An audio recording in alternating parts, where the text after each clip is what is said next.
Puis je veux parler d'un autre film. L'autre film, je vais en parler très brièvement parce que je veux pas me déprimer plus que je le suis déjà.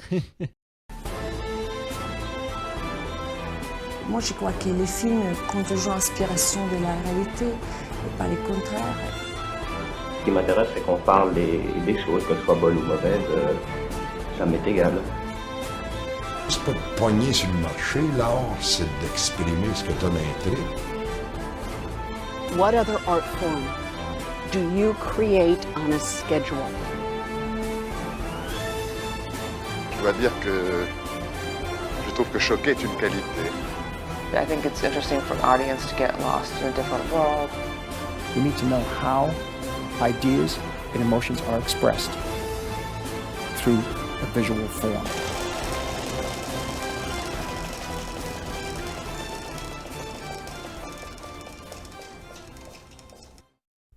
Salut tout le monde, bienvenue au Panoramique Podcast. Salut mon cher Félix. Salut Amir. Ça va bien? Ben oui. Super. Là, cette semaine, qu'est-ce qu'on a là, au programme? Cette semaine, il y a des bonnes chances que je me casse la gueule royalement parce que je me suis lancé quand même un gros défi. Là, on s'est dit qu'on revenait avec les chroniques cette semaine. On faisait chacun un petit topo sur quelque chose qui nous tient à cœur. Et moi, comme vous savez, c'est les chroniques anniversaires. Puis, cette fois-là, je voulais compléter mes centenaires, en fait, parce que dans les deux autres émissions, j'avais fait deux premiers centièmes anniversaires, un sur Nosferatu puis un sur Christopher Lee.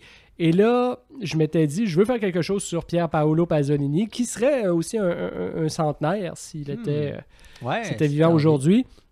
Né à Bologne en 1922.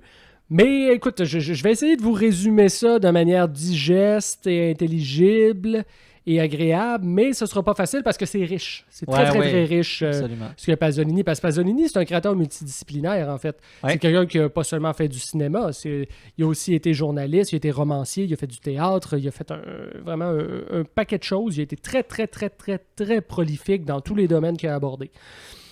Ouais, et en fait, c'est assez drôle à dire parce que je ne suis pas quelqu'un qui connaît si bien que ça le cinéma de Pasolini. J'ai vu quelques-uns de ses films, bien entendu. Ouais, mais moi aussi, je connais pas les plus connus, mais ça me tenait à cœur d'en parler parce que je trouve vraiment que la vision du monde que Pasolini a exprimée est très forte, et très originale, et très personnelle, et très troublante aussi. Alors moi, je voulais absolument faire quelque chose là-dessus. Aujourd'hui, en 2022, souligner le centenaire de ce très, très, très grand artiste-là. Ouais, donc, très cool. Je vais me lancer. Ouais. Qu'est-ce qu'on peut dire déjà sur Pasolini? Pasolini, il faut savoir, c'est un écorché vif, en fait. C'est quelqu'un qui a été très vite marqué par des épreuves, par des choses qui l'ont tourmenté toute sa vie. C'est à trois niveaux, en fait. D'abord, c'est à un niveau familial. Parce que, né en Italie en 1922, tu nais à l'époque où Mussolini prend le pouvoir en Italie, donc grandit dans un contexte de dictature. Et son jeune frère, à Pasolini, va s'engager dans la résistance antifasciste et il va mourir avant la fin de la guerre. Et ça, pour Pasolini, c'est un traumatisme qui l'a suivi toute sa vie parce que lui-même est très, très, très antifasciste, mais lui-même n'a jamais eu le courage ou l'opportunité ou de s'engager activement dans la résistance. Et puis cette perte-là va le faire énormément souffrir. Il se retrouve tout seul à devoir s'occuper de sa mère, en fait, de leur mère. Le père aussi, je crois, va mourir assez tôt, mais le père, lui, c'était quelqu'un qui était dans l'armée, donc c'était quelqu'un qui était plutôt de l'autre bord, si on veut. Donc déjà, contexte familial assez difficile dans lequel grandir. Je dis donc, c'est un écorché vif pour des raisons familiales, ça l'est pour des raisons sexuelles aussi, et Pasolini est homosexuel à une époque où ça passe pas très bien en Italie, donc c'est constamment une source de scandale. Il se fait fréquemment traîner en cours pour atteinte aux bonnes mœurs, tout ça, pour lui, c'est quelque chose de très difficile à vivre.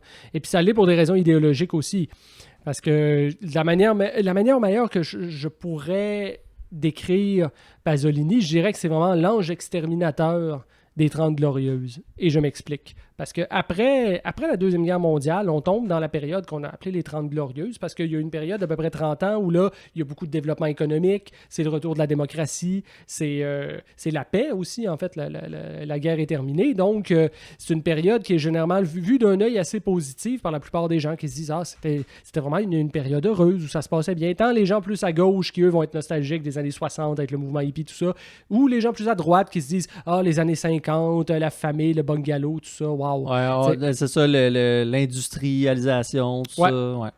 Et qui a été d'ailleurs particulièrement intense dans un pays comme l'Italie qui a été rural très longtemps. Puis là, à partir de la Deuxième Guerre mondiale, il y a tout un phénomène de déracinement qui s'opère où beaucoup de paysans s'en vont rester en ville, s'en vont travailler dans les usines, tout ça. C'est vraiment le capitalisme, c'est la société de consommation. C'est ça qui triomphe à ce moment-là puis qui s'installe. Mais Pasolini, lui, est totalement en révolte contre cette époque-là. Mais totalement. Il va aller jusqu'à dire que pour lui, la société de consommation, c'est le vrai fascisme. Ouais. Pour lui, Ouais. la société de consommation a réussi là où le fascisme a échoué, c'est-à-dire à créer un système où les individus sont totalement coupés de leurs repères et de leurs racines et sont tombés vraiment dans un nouveau système où ils sont devenus des pions, en fait. Les individus deviennent des rouages du système. Lui, il disait... Pour lui, c'est très subversif à l'époque de dire ça. Il se fait beaucoup d'ennemis de dire quelque chose comme ça parce que, évidemment, il faut dire à la fois comme la gauche qui dit comme mais voyons, t'es un réactionnaire, tu t'ennuies des fascistes, t'es un salaud. Donc la gauche lui rentre dedans, la droite lui rentre dedans aussi. La droite qui lui dit comme mais vous êtes pas heureux de voir le développement, tout ça, la hausse du niveau de vie, ça te tente pas d'acheter une voiture, un bungalow, un barbecue, voyons donc, exact. Let's go, laisse-toi couler là-dedans, c'est le bonheur absolu. Mais donc Pasolini, c'est quelqu'un qui se fait tout le temps des ennemis à droite et à gauche, c'est ça toute sa vie. Ouais, c'est ça. Il est toujours au milieu, puis comme tu disais, des scandales. Il est tout le temps dans des cours, tout le temps dans des... C'est ça, mais c'est vrai, t'as raison, c'est ça qui est fou avec sa vie, lui. C'est quelqu'un qui est toujours coincé. Toujours coincé. Oui, puis mais ça se voit dans ses films qui sont souvent très, qui sont parmi les films les plus lourds souvent que je pourrais avoir vu dans ma vie. Puis c'est quelqu'un qui n'a pas peur de théoriser sa pensée aussi. Moi, je suis presque plus fan du théoricien Pasolini que du cinéaste Pasolini parce qu'il a écrit des textes extraordinaires, entre autres, qui ont été rassemblés dans des recueils, comme les écrits Corsaire, par exemple. C'est une des lectures les plus marquantes dans ma vie. Tout ce que je dis en ce moment, c'est des choses que lui a dit. Je ne fais que vulgariser sa pensée. Là, je ne suis pas du tout en train d'interpréter des films. Je suis seulement en train de vulgariser des choses qu'il a amenées. Mais j'aimerais amener 2 exemples de films qui représentent vraiment pour moi cette idéologie-là qu'il a essayé d'amener. Le premier, c'est Théorème, qui est un film qui est sorti en 68. Donc déjà 1968, année marquante s'il en est. C'est l'année les grandes manifestations étudiantes, surtout en France, mais aussi ailleurs aussi. Hein, mais 68, c'est pas seulement la France. Hein. Il y a eu des choses qui se sont passées ailleurs aussi. Ouais. Et puis c'est une charge absolument impitoyable contre la bourgeoisie. Mais vraiment, parce que la bourgeoisie, c'est la classe qui a gagné à l'avènement de la société de consommation. Donc, puis Pasolini est très marxiste. Donc lui, les bourgeois, c'est ses ennemis. Là. Ça, c'est très clair dès le début. Et puis, le thème du film est très, très intéressant parce que ça parle d'un individu qui débarque dans une famille bourgeoise, justement. Individu qui est joué par Terence Stamp, un acteur assez fascinant de l'époque, qui avait commencé chez Ken Loach, donc dans des films très, très, très à gauche, et puis qui ensuite va se ramasser à filmer un petit peu partout. Là, il est en Italie, mais bon, bref, c'est un acteur qui fait bien les choses et qui va éventuellement finir par faire des gros blockbusters hollywoodiens, genre Star Wars épisode 1, tu veux dire, là. Bref, un acteur qui a une carrière assez hors norme, disons-le, mais qui joue vraiment de son image de séducteur dans ce film-là, parce que tous les membres de la famille ils vont être séduits par lui. Et quand je dis séduit, c'est pas seulement au niveau physique. Oui, il va avoir des relations sexuelles avec le père, la mère, le frère, la sœur, tout le monde y passe, là. Mais au moment où cette histoire-là se termine, où il s'en va, il a détruit la famille complètement. C'est-à-dire que tout ce que la famille bourgeoise est censée faire normalement, eux vont se retrouver à aller à l'opposé de ça. T'sais, qu'est-ce qu'on attend du papa? On attend le papa qui en plus est un propriétaire d'usine. Ben, on attend que justement ce soit lui qui amène l'argent, tout ça, qui fasse fructifier les affaires. Là, qu'est-ce que fait le père, puis c'est même pas un punch parce que le film commence comme ça, le film commence par la fin, puis ensuite on t'explique qu'est-ce qui a amené à cette fin-là. Il lègue l'usine à ses ouvriers, il prend le train, il s'en va dans le désert, il arrache ses vêtements et puis il s'enfuit, il court tout nu en criant. Je veux dire, ça finit comme ça. Là. Déjà, vraiment, c'est le message le plus radical que tu peux pas envisager. Là. C'est comme les bourgeois, si vous avez rien à faire, disparaissez. Là. C'est dépouillez-vous de tout ce que vous possédez. C'est vraiment... Polémique. La femme, qu'est-ce qu'on attend? Qu'est-ce qu'on attend d'une maman bourgeoise? Qu'elle soit fidèle à son mari, et évidemment. Là, elle se met à coucher avec tout le monde, elle se promène dans la rue, elle baise n'importe qui. Qu'est-ce qu'on attend du fils? On attend du fils qui suive les traces de son père. Mais là, le fils, tout le long, il nous est dépeint comme quelqu'un qui a une sensibilité artistique très forte. Et quand il se fait quitter par Terence Stamp, il pète un plomb complètement. Il s'enferme dans son atelier, il commence à peindre. À un moment donné, il pisse sur ses toiles. Je veux dire, vraiment, l'espèce de folie. La fille, qu'est-ce qu'on attend de la fille bourgeoise? On attend qu'elle soit sage le plus possible. Elle vire folle, elle se fait interner en asile.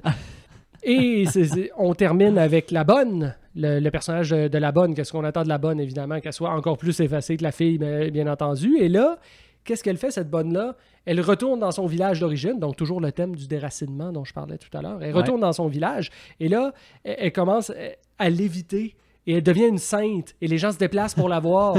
Et donc, elle devient le centre de l'attention, ce qu'elle n'était pas censée être. Mais donc, vraiment, vous voyez toute la déconstruction d'une société bourgeoise que Pasolini déteste. Ouais. Vraiment, il le fait dans ce film-là de Théorème de la manière la plus absolue, la plus radicale qui soit. Puis je veux parler d'un autre film. L'autre film, je vais en parler très brièvement parce que je veux pas me déprimer plus que je le suis déjà. Salaud ou les 120 journées de Sodome, son dernier film, 1975. Ouais. Film adaptation du Marquis de Sade, mais transféré dans la République de Salo. La République de Salo, c'était...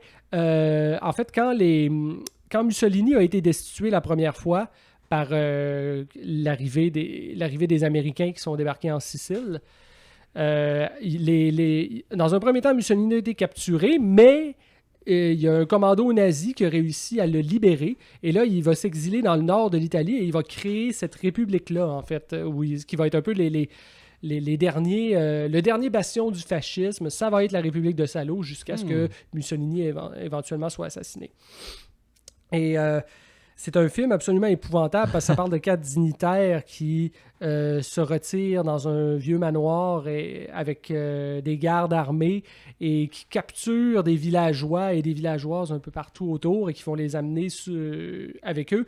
Et tout le film, c'est les sévices qui font subir à ces jeunes hommes-là, à ces jeunes femmes-là, qui sont des sévices corporels, sexuels, psychologiques. Et c'est un film que j'ai vu une seule fois et c'est très bien comme ça. Parce que c'est honnêtement, j'y repense encore, je suis encore troublé. Il y avait Michael Haneke, une fois, qui avait parlé de ça dans une entrevue. Donc Haneke, un cinéaste qui est habitué lui-même de faire des trucs assez élevés là, quand même. Là. Ouais. C'est pas, on rigole pas là, chez Haneke. Funny Games. Oui, créateur de Funny Games, créateur de plein d'autres choses, qui disait que lui, c'était un des films qui l'avait le plus marqué. Il disait « J'ai acheté le DVD et je ne l'ai jamais déballé. » je veux plus m'influencer ça, mais c'est quand même un film qu'il faut voir une fois malgré tout, parce que c'est une proposition artistique tellement radicale, avec en plus des effets spéciaux dans les dernières scènes qui sont glaçants de réalisme. C'est vraiment...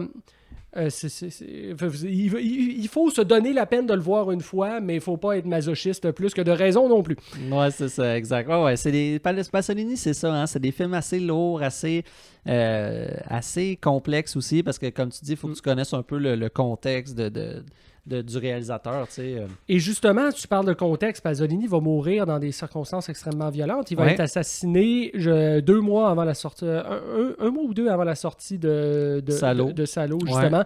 Assassiné sur une plage, officiellement par un jeune homme qui a été condamné après, mais il y a toujours eu toutes sortes de théories. Ambiguïté, là, Oui, qui ont circulé, comme de quoi que peut-être certaines personnes avaient intérêt à faire disparaître. Oui, parce qu'il disait qu'il savait des choses. Oui, entre autres sur ceux qui connaissent l'histoire de l'Italie de cette époque-là, l'assassinat d'Aldo Moro, qui était un président italien qui avait été président pendant plusieurs années, mais qui était mort assassiné dans des circonstances un petit peu nébuleuses. Ouais. Et peu de temps avant sa mort, Pasolini avait publié publié un article dans, je ne sais plus dans quel journal, où il disait « Je connais l'identité des assassins d'Aldo Moro et je le ferai connaître en temps et lieu. »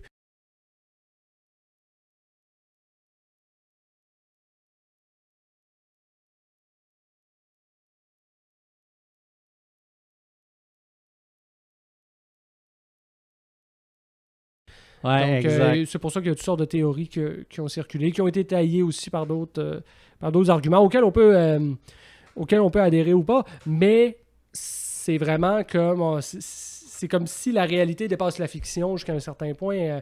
De ce film-là qui a fait des films aussi radicaux, cet homme-là qui a fait des films aussi contestataires, Ouais. et qui finit de cette façon-là, dans une mise à mort d'une violence absolument incroyable. Je veux dire, Ouais. le rapport d'autopsie a été sorti, et puis Pasolini, il a vraiment été massacré. Là. Ah oui, non, c'était une mort très violente. Puis c'est quelqu'un si je me trompe pas, c'est quelqu'un qui a filmé beaucoup la jeunesse aussi. La jeunesse dans des quartiers, puis justement... Ouais, ses premiers films, c'était ça son obsession. Ouais, tu sais, les jeunes, avec leur patois, leur style de vie, tout ça, justement, tu sais, l'anti-bourgeois, là, finalement, là, tu sais, de dire la jeunesse d'aujourd'hui, comment on peut investir en eux, puis de filmer ça, je pense que ça le fascinait beaucoup de filmer les endroits avec les jeunes. Oui, puis si je peux boucler la boucle, c'est un peu comme une culture prolétarienne ou paysanne qui voyait un peu disparaître sous l'uniformisation que les fascistes auraient voulu, mais qu'ils n'ont pas réussi à faire, et que la société de consommation a réussi à faire. Exact, ouais. Ouais, bien intéressant, Pasolini. Très complexe, très complet aussi, mais bien intéressant. Ça, d'ailleurs, c'est des sujets qu'on apprend beaucoup là, quand on étudie à l'université, par exemple, en cinéma. C'est souvent un nom qui va être dit, là, qui va être cité, qui va être analysé. Je me rappelle, c'est des professeurs qui en parlaient de Pasolini parce que justement, il y a beaucoup d'écrits là-dessus, beaucoup de choses à analyser cinématographiquement. Fait que, ouais, c'était assez... Eh bien, c'était ma chronique. J'espère que ça a été compréhensible pour tout le monde. J'espère que ça n'a pas été trop lourd. Ben oui, c'est impossible de ne pas faire lourd quand on parle d'un sujet comme ça, mais j'espère qu'en tout cas, au moins... J'espère que ça valait son pesant d'or. Ben, bien sûr, très intéressant. Très intéressant. Ben écoute, moi je te suis là-dessus. Moi je vais y aller avec quelque chose d'un petit peu plus léger. Hein? On décantait un peu notre monde. Moi j'ai choisi en fait un plan de la semaine que je vais mettre tantôt à l'écran pour ceux qui sont sur YouTube. J'ai choisi un court-métrage cette semaine. C'est rare que je choisis ça parce que c'est pas nécessairement... le cinéma, disons, traditionnel comme on l'entend, mais je trouvais ça bien intéressant de choisir ça. J'ai choisi, en fait, Hôtel Chevalier, sorti en 2007 par Wes Anderson. Donc, la part des gens aiment beaucoup Wes Anderson. En tout cas, je trouve que c'est un cinéaste bien intéressant. Que je me rappelle, aux études, le monde tripait sur Wes Anderson. C'est comme un trend un peu, Wes Anderson. Oui, il y a eu comme toute une vague où il était bien populaire, mais il arrivait avec quelque chose aussi de tellement nouveau. Puis de tellement vivant aussi. Ben oui, c'est ça, exactement. Puis c'est pour ça que j'ai choisi, dans le fond, un court-métrage qui a fait Hôtel Chevalier. Dans le fond, c'est un prologue du film de Darjeeling Limited. Donc, c'est un film qui dure 13 minutes, puis qui raconte, dans le fond, l'histoire ou les déboires, si on veut, du personnage de Jason Schwartzman et de Natalie Portman, qui se passe dans le fond, c'est filmé dans un hôtel à Paris. Là, ils disent que c'est l'hôtel Chevalier, mais l'hôtel s'appelle Raphaël. C'est un vrai hôtel à Paris. C'est là qu'ils ont filmé. Puis, ça raconte un peu l'histoire des déboires. On sait pas, il y a beaucoup d'ambiguïté dans le film. Le personnage de Jason Schwartzman est juste là. Il finit par être contacté par la femme qui est interprétée par Natalie Portman. Puis là, elle finit par arriver dans la chambre. Puis on comprend que, bon, c'est peut-être dans le fond, son ex, ou c'est pas clair, sont peut-être en break, mais tu sais, bon, c'est très ambigu. Mais tu vois qu'il y a de la tension, autant genre sexuelle qu'amoureuse dans le couple. Fait que il y a des discussions drôles, puis c'est quand même cocasse, mais c'est très touchant. Puis là, à un moment donné, il s'en aille pour faire l'amour, tu sais, mais ça arrête. Puis là, fait que c'est tout un jeu de comme... on sait pas trop qu'est-ce qu'ils vivent, mais on sent qu'il y a une rupture à quelque part, ou que c'est qu'est-ce qui se passe dans leur vie. T'sais, on sent que les deux sont pas capables de se sentir, mais qu'ils s'aiment. Fait qu'un peu la relation amour-reine entre les deux personnages. Mais tout ça dans un décor de chambre, c'est un huis clos. Donc, dans la chambre à Paris, dans un hôtel, c'est la force, en fait, de Wes Anderson, c'est sa direction artistique. Sa direction artistique est incroyable. Le choix des costumes, le choix des couleurs, la lumière, la caméra, comment elle va bouger. Wes Anderson, il a vraiment une façon unique de faire les choses, très symétrique, hein? Évidemment, bon, la symétrie, c'est pas lui qui a amené ça au cinéma, on s'entend, je veux dire, Kubrick le faisait, il y a des réalisateurs de renom comme ça, mais dans le sens où Wes Anderson, il y a un dynamisme, puis il y a une légèreté, c'est ce que je trouve fou avec Wes Anderson, c'est qu'il y a une légèreté dans l'approche, mais une complexité par en dessous. Dans les thèmes, dans les personnages. On s'attache à ces personnages-là qui souvent qui sont très drôles, qui sont comiques, on rit, mais t'embarques, c'est une mise en scène vraiment le fun. En fait, c'est une mise en scène presque parfaite, tant qu'à moi. C'est comment la caméra va bouger, comment les personnages arrivent. En tout cas, il y a un dynamisme que je trouve vraiment le fun chez lui. Puis Hôtel Chevalier, je trouve que c'est un beau huis clos. 13 minutes, je trouve que c'est un beau film pour commencer à voir du Wes Anderson, en fait. Puis d'ailleurs, j'ai trouvé ça cool de prendre ce film-là parce que, comme je disais tantôt, de parler de la tradition du court-métrage, c'est pas quelque chose qu'on fait souvent, mais Wes Anderson, c'est quelqu'un qui a fait plusieurs courts-métrages. Il en a fait d'autres. Il a fait notamment un que j'aime vraiment beaucoup aussi, que je vais pas t'en parler parce que je veux vraiment plus parler d'Hôtel Chevalier, mais qui s'appelle Castello Cavalcanti, qui est sorti en 2013, qui dure 8 minutes. C'est genre l'histoire, dans le fond, c'est filmé dans la Cinecittà, hein, les célèbres studios en Italie, du grand cinéma de l'époque. Fait que lui, il a filmé ça là-bas, puis c'est l'histoire d'un gars qui il participe à une genre de course, puis là, sa voiture, elle pète, genre soudainement devant un restaurant, où il rentre dans la vitrine d'un restaurant, je sais plus trop. Puis là, il rentre dans le restaurant, puis là, c'est plein d'Italiens qui sont là, puis là, il y a des discussions, mais c'est vraiment beau, mais le choix, encore une fois, de l'esthétisme, des couleurs, tout est éclatant chez Wes Anderson. Puis ça, j'adore ça, moi, ce genre d'approche-là. Ouais, puis c'est fascinant de voir qu'il y a encore des cinéastes comme ça à Hollywood qui réussissent à arriver non seulement avec des propositions très personnelles, mais qu'on leur donne les moyens de leurs ambitions. Il n'y en a pas beaucoup, hein, surtout de sa génération à lui, là. C'est assez rare quand même. Moi, je trouve ça assez admirable que le gars ait réussi à s'imposer dans la machine hollywoodienne. Puis on lui donne toujours les grosses vedettes, on lui donne toujours les moyens qu'il faut pour justement peindre cette espèce d'univers-là qui est...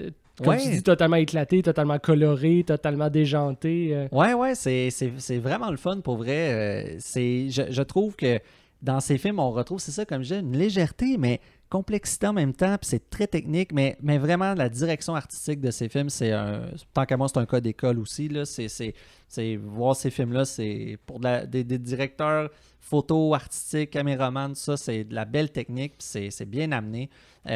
Puis bref, puis j'ai choisi un plan, dans le fond, dans Hôtel Chevalier, qui m'a toujours fait triper. La première fois que j'avais vu ça, j'avais vraiment... Il y a une forme de poésie, en fait, chez Wes Anderson que j'aime dans le choix de sa musique aussi, de ses ambiances. Puis j'aime... en fait, il y a comme de quoi de tellement coloré qu'on dirait que c'est tellement réaliste, mais pas réaliste en même temps. C'est ça qui est étrange, tu sais. Les personnages sont super réalistes, mais pas le décor, tu sais. Fait que ça, je trouve c'est un beau mariage. Fait que bref, je vous mets ça à l'instant, à l'écran, donc le plan que j'ai choisi. En fait, c'est beau. C'est les deux. Ah, c'est je beau, vois rien. Hein? C'est les deux personnages qui. Ça y est, Félix est en train de virer fou. Je suis cave, là, pardon. Faut pas oublier, hein, on vous explique, là, nous, on fait des tournages back-à-back. Hein, fait que c'est malheureusement, on est fatigué quand on tourne. C'est des circonstances qui arrivent.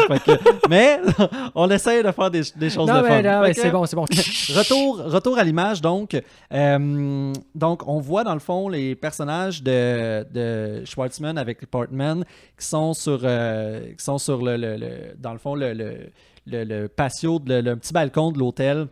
C'est un des seuls moments où on est à l'extérieur de la chambre, parce qu'au début du film, de mémoire, tu vois un plan à l'extérieur, mais tout le reste du film, ça se passe à l'intérieur de la chambre. Et là, comme je disais tantôt, ils sont sur le lit, puis là, ça se bécote, puis là, tu sais pas trop vers où ça va aller. Puis là, à un moment donné, il dit « Ah, veux-tu voir la vue du balcon? » Puis là, ils se lèvent, puis là, ils s'en vont sur le balcon, puis là, tu as cette shot-là qui arrive, on voit tout en arrière-plan, le reste de l'hôtel, les fenêtres, les chambres, tout ça, un genre de couleur un peu bleutée. Puis, encore une fois, on voit le contraste entre les costumes des deux personnages. Schwartzman, lui, est habillé en plus foncé, tout ça. T'as Portman qui est vraiment jaune.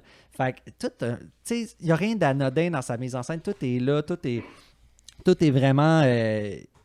puis c'est juste un moment beau que les deux sont là ensemble, puis il admire la place, il admire l'architecture de l'endroit, puis ça. Puis bon, Paris, c'est pas n'importe quoi. L'architecture en France, c'est la culture en France, c'est important. Fait que tout ce concept-là dans le film de Wes Anderson, tu sais.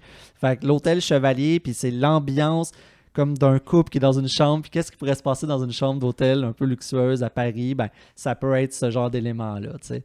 Mais c'est un plan que j'ai toujours trouvé beau, que comme c'est une belle shot, une belle composition de plan, que j'ai toujours admiré ce shot-là. Fait que je me suis dit, ouais, j'avais le goût de le partager, là, puis ça donne envie. Puis évidemment, j'aurais pu choisir tellement, on s'entend, de moments forts dans son cinéma. Je veux dire, des shots, des belles shots, il y en a dans tous ses films. Ah ben oui.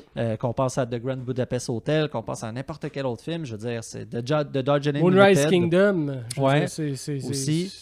charmant de toutes les façons possibles. Exactement. Fait que bref, mais ce que j'aime aussi, c'est ça, avec Hôtel Chevalier, c'est le fait qu'il fasse un court-métrage, c'est un prologue à un long-métrage qu'il fait la même année. Fait que il y a tout ce concept-là de reliure entre les films, puis que je trouve le fun. Puis je trouve ça cool qu'il s'attaque au court-métrage, puis qu'il arrive à bien les faire. Puis je trouve que c'est inspirant pour des jeunes cinéastes, puis qui montre que comme c'est possible de faire, évidemment c'est un gros nom puis il est produit par des gros noms aussi, c'est sûr, mais ça reste que c'est possible de faire du court-métrage bien intéressant aussi. Puis bref, Hôtel Chevalier, c'est un bel exemple, puis je trouve que le plan de l'hôtel c'est vraiment beau, puis bref, allez voir du Wes Anderson, c'est tout le temps le fun. Puis c'est des films même qui peuvent se voir de façon avec des enfants, familiales, il y a de quoi de le fun, c'est toujours drôle, c'est émouvant, c'est coquin, c'est cocasse. Ouais, tout le monde peut y trouver son bonheur. Ouais. Je pense que c'est un cinéaste qui rejoint beaucoup, beaucoup le monde, en fait. C'est pour ça que je pense que ça marche. Fait que bref, ouais. J'ai voulu choisir un film un petit peu moins parlé de sa filmographie, fort probablement. Fait que voilà, Hôtel Chevalier. Ben, c'est superbe. Ben oui, fait qu'on conclut sur notre chronique. Ben merci à toi, c'était bien agréable d'apprendre sur Pasolini. Puis, je te remercie. Merci de m'avoir invité, même si techniquement on est chez nous. Ben oui, c'est ça. Fait que ben merci sinon à Pascal Thibault, notre tech. Pascal, puis, merci Pascal. Oui, merci. Et puis, merci à vous encore une fois, notre audience, nos spectateurs. Merci encore de nous suivre. N'oubliez pas, on est sur les réseaux sociaux. Abonnez-vous, ça va nous donner un gros coup de main. On veut des abonnements, des likes, des commentaires. Likez, commentez, partagez. On vous aime, puis merci de nous suivre. Donc, à la semaine prochaine. Ciao. Shit the bed. Well, howdy, folks. Come on in.